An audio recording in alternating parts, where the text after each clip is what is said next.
কনসার্টে পোলাপাইনের এই কাণ্ড দেখে একটাই কথা মাথায় আসলো, বয়সটা আবেগের।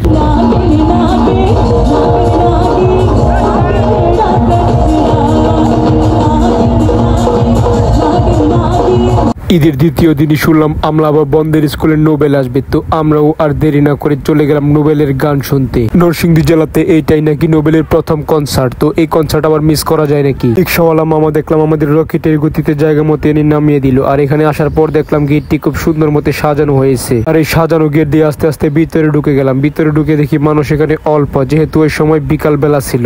বিকাল গড়িয়ে সন্ধ্যা নামতে অনুষ্ঠান শুরু হওয়ার সাথে সাথে স্কুলের একটি ভাই গান গাওয়া শুরু করলো, যে গান শুনে আমাদের সাকিবের কান্না পেল।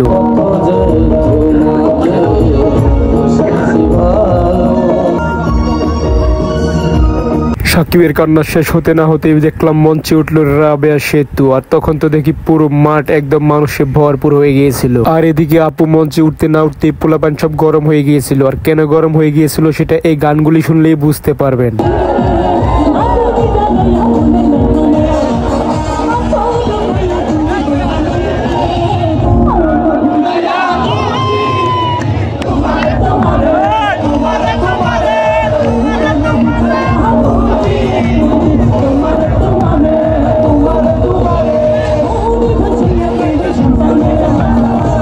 পাঙ্কা পাঙ্কা শেষ করতেই দেখলাম আপু আবার ইমোশনাল গানে চলে গিয়েছিল।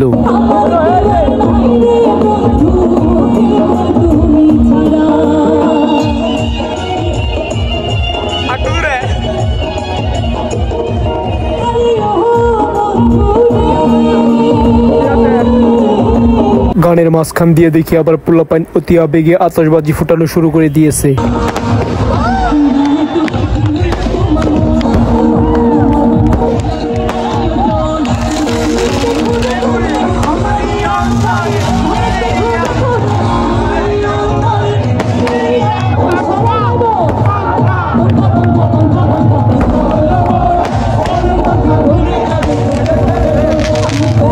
তো আপু ঘন্টা দুয়েক গান গাওয়ার পর আমাদের মাঝে উঠলেন নোবেল ভাই, যার কারণে আমরা এতক্ষণ অপেক্ষায় ছিলাম।